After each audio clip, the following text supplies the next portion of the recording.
मौज किनारे खाए एक सुहानी सुबह, एक शानदार होटल के एक शानदार कमरे में जग्गी अपने बैग में अपने कपड़े लत्ते पैक कर रहा है। अपने साथ बैठे दिलजीत की ओर मुड़ा, बोला, बड़े भाई तुम भी अपना बैग पैक कर लो। क्यों, कहीं जाना है? हाँ, बोला मुस्कुरा कर जग्गी। जाना है? कहाँ? वो है ना मेरी छोटी बहना। अच्छा, वो जो कुंभ के मेले में खो गई थी। हाँ, वही। अच्छा, तो उससे राखी बंधवाने जाना है। अभी राखी बहुत दूर है, तो मैं अपने बापू से ये पूछने जा रहा हूँ, बोला दिलजीत से जग्गी। क्या पूछने जा रहे हो? कि बापू तूने मेरी बहन के लिए कोई लड़का वड़का देखा कि नहीं? अगर उसने बोल दिया नहीं देखा तो बड़े भाई मैं तुम्हें अपने बापू के सामने खड़ा कर दूंगा, बोलूँगा, अरे बापू ये लड़का रहा, ये है लड़का, इससे छोटी बहन की शादी कर दो। अरे लगता है तू मुझे जूते पड़वाएगा। अरे अगर मेरी बहन जैसी सुंदर कन्या तुझे मिल जाए तो अगर जूते पड़ भी गए तो क्या बात है, थोड़ा सा शरारत भरे अंदाज में बोला जग्गी। अरे यार अब सच बता भी दो क्यों जा रहे हो? तो थोड़ा सा गंभीर होकर बोला जग्गी। कल जागीरदार विक्रम सिंह का फ़ोन आया था, बोले कि मेरे गांव आओ, तो चलते हैं, वहाँ सेवा करेंगे हमारी, वो 4 पैसे भी देंगे, हमारे 4 दिन और अच्छे कट जाएंगे। चलो चलते हैं। अच्छा ये बात है, तो कर लो सामान पैक। लेकिन एक बात तो बताओ, दिलजीत बोला। हाँ पूछो। क्या तुम्हारी कोई बहन है? नहीं थी, एक ठंडी सांस भरकर बोला जग्गी। अच्छा, क्या हुआ था उसे? वो जब 1 साल की थी ना, फिर शरारत भरे अंदाज में बोला जग्गी। रोज़ मेरी माँ बता रही थी, ये रोज़ मेरी माँ को कहती थी, मेरी बहन जो 1 साल की थी, कि माँ मैं नहीं बचूँगी, और बची भी नहीं। अरे यार क्यों इतनी लंबी हाँकता है? भला 1 साल की लड़की स्पष्ट शब्दों में अपने माँ बाप से कहेगी कि मैं नहीं बचूँगी? क्यों बेवकूफ़ बनाता है मुझे? अरे हमारा ख़ानदान ऐसा ही है, जग्गी बोला। जब मैं 6 महीने का था तो पता क्या हुआ? हाँ क्या हुआ? मैं मोहम्मद रफ़ी के गाने गाया करता था। ओह क्या बात है, चलो तुमसे कोई जीत नहीं सकता, सामान पैक करूँ, कहकर दिलजीत लग गया अपना सामान पैक करने। तो उसी दिन का दूसरा पहर जागीरदार विक्रम सिंह की हवेली में बने लान में पड़ी एक कुर्सी पर बैठा था विक्रम सिंह, किसी सोच में डूबा हुआ, चेहरे पर चिंता की गहरी रेखाएं। तो उसका ड्राइवर जो नौकर भी था सज्जन, 1 कप चाय का लेकर आया। चाय उसने विक्रम सिंह को पकड़ाई और पूछा उसने विक्रम सिंह से, क्या बात है मालिक, आप कुछ दुखी से दिखाई दे रहे हैं? हाँ दुखी तो हूँ सज्जन सिंह। क्या बात है मालिक, कैसी क्या बात हो गई?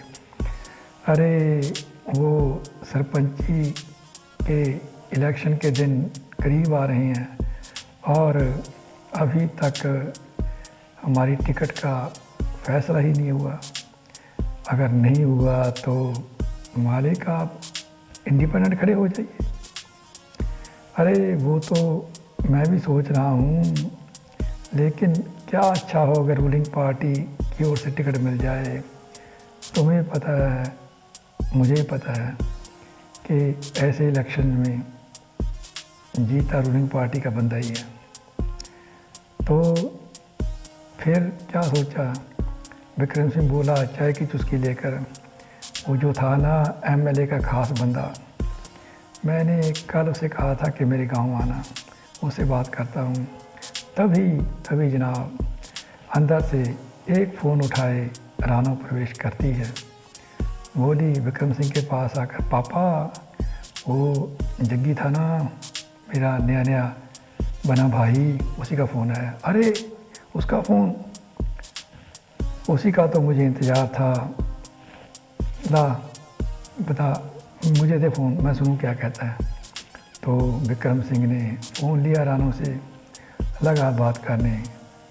उधर जग्गी बोला, साहब हम आपके गांव के बस अड्डे पर आ गए हैं, तो किसी को भेजिए हमें लेने के लिए। अरे बस में आए हो आप? हाँ जी हाँ, वो क्या है ना, सोचा कहाँ गाड़ी में ना कोई ड्राइवर बुलाएंगे, तो हम भी चलाते ना कार, तो इसलिए बस में आ गया। अच्छा, कोई बात नहीं, मैं अपनी बेटी को भेजता हूँ। अच्छा बहना को? हाँ भेजिए। तो कहकर फ़ोन काट दिया जग्गी ने। अब विक्रम सिंह मुड़ा रानू की ओर, बोला बेटा वो अपने जो बस अड्डा है ना वहाँ आ गए हैं, वहाँ से उन्हें लेकर आना है। तो कोई बात नहीं पापा, मैं चली जाती हूँ, कहकर रानू ने उठाई अपनी मर्सिडीज और निकल ली अड्डे की ओर। तो जैसे ही रास्ते में जा रही थी उसका फ़ोन बजा। फ़ोन था उसकी प्यारी सहेली प्रीत का। वो प्रीत जो अपने पापा ज्वाला सिंह के साथ अपने घर में खड़ी थी, कोई साजिश रच रही थी। बोली अरे रानू कहाँ हो? रानू बोली मैं तो भाई गांव में हूँ, अभी वो जग्गी था ना एमएलए का खास, वो पापा से मिलने आया है, उसी को लेने जा रही हूँ। तो कहकर फ़ोन काट दिया रानू ने। और उधर प्रीत मुड़ी अपने पापा की ओर, ज्वाला सिंह की ओर, बोली पापा वो बंदा जिसके बारे में मैंने आपसे बात की थी वो यहीं हमारे गांव में आ रहा है, लगता है वो टिकट के सिलसिले में ही आया होगा। बेटी, बोला ज्वाला सिंह, उसका नंबर है ना तेरे पास? हाँ पापा है मेरे पास, तो मुझे दे। तो प्रीत अपना फ़ोन निकाल कर लगी जग्गी का नंबर लिखवाने अपने पापा को। उधर जनाब थानेदार साहब अमन अपने एक सिपाही को लिए अपनी जीप में चले आ रहे थे विक्रम सिंह के गांव की ओर। पूछा श्याम सिंह ने, सर जी, अमन को पूछा उसने, ये बताइए कि हम रेड डालने जा रहे हैं या? अरे रेड का तो एक बहाना था, मुस्कुरा कर बोला अमन। वो है ना हमारी बिल्लौई आँखों वाली तुम्हारी भाभी, वो गांव आई हुई है, मन किया उससे मिलते हैं और उसके फादर से भी बात करते हैं अपने बारे में। अच्छा ये बात है। तो जनाब उनकी जीप आ गई अपने विक्रम सिंह की हवेली के सामने। जीप खड़ी की उन्होंने, नीचे उतरे, गए अंदर। जब देखा विक्रम सिंह ने थानेदार अमन को, चौंक गया और बड़े अदब से उठकर उसकी ओर बढ़ा, दुआ सलाम की, फिर बोला धन्य भाग हमारे जो चींटी के घर नारायण पधारे। अरे क्या बात करते हैं जागीरदार साहब, भला ये भी कोई बात है? मैंने तो ना आपसे मिलना था, किस सिलसिले में? वो रात आपके बारे में सारी रात सोचता रहा। अच्छा चलिए आइए। तो लान में पड़ी कुर्सियों पर दोनों बैठ गए। विक्रम सिंह ने अंदर की ओर मुँह करके बुलाया सज्जन को, बोला सज्जन सिंह, थानेदार साहब आए हैं, इनके लिए चाय नाश्ते का बंदोबस्त करो। अभी करता हूँ साहब, कहकर सज्जन चला गया अंदर की ओर। हाँ अब कहिए। अमन की ओर मुड़कर बोला अपना जागीरदार साहब। जागीरदार साहब, अमन बोला, सारी रात आपके बारे में सोचता रहा। अरे सोचने से क्या होता है, थानेदार साहब आपको कहा था ना कि हमारी टिकट का करवाइए कुछ। वो क्या है, थोड़ी सी बेबसी प्रकट करता हुआ बोला अमन। उस रात, जिस रात मुझे बुलाया था डिनर पर एमएलए साहब ने। अच्छा, फिर बात हुई मेरी। मैं बात करने ही लगा था, बोला अमन, एक और बंदा वहाँ बैठा था, आप ही काम का था। अच्छा, वो मेरी स्पाश करने गया होगा। अच्छा, क्या कह रहा था? अरे स्पाश करने नहीं, वो भी टिकट का दावेदार था। बोला था एमएलए साहब टिकट मुझे मिलनी चाहिए, 4 लाख देने की बात कह रहा था। हाँ, अच्छा 4 लाख, तो मैं 5 दे दूँगा। आपको 5 देने की ज़रूरत नहीं है, मैंने एक स्कीम सोची है। क्या स्कीम है? जागीरदार साहब, आप ना गांव के 100-150 बंदे इकट्ठे कीजिए और एमएलए साहब के पास संदेश भिजवाइए कि आप अपने 100-200 बंदों के साथ उनकी पार्टी ज्वाइन करना चाहते हैं। आगे आ रहे हैं लोकसभा के इलेक्शन, तो मान जाएगा एमएलए।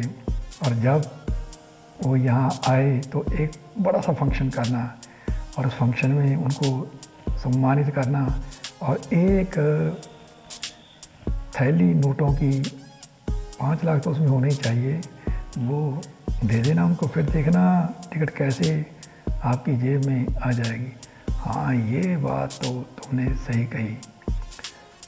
तो तुमने पहले मेरी बेटी की बदली करवाई थी, अब ये काम करवा दो।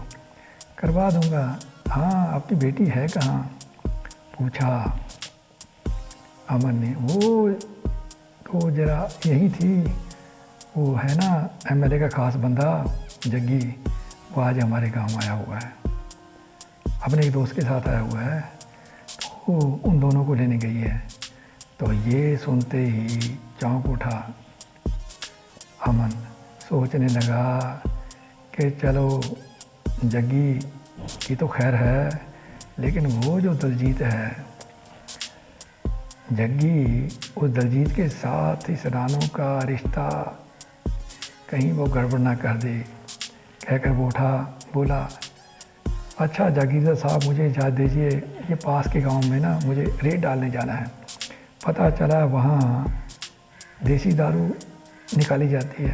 अरे चाय नाश्ता नहीं, फिर कभी सही, कहकर चल दिया बाहर की ओर थानेदार अमन। तो जनाब उधर जग्गी और दलजीत दोनों बस अड्डे के बाहर इंतज़ार कर रहे थे रानों की। रानों आई, उसने दोनों को कार में बिठाया और चल दी अपने गांव की ओर। यहाँ कड़ी 10 करते हैं ख़त्म, 11 कहेंगे कल। तब तक नमस्कार।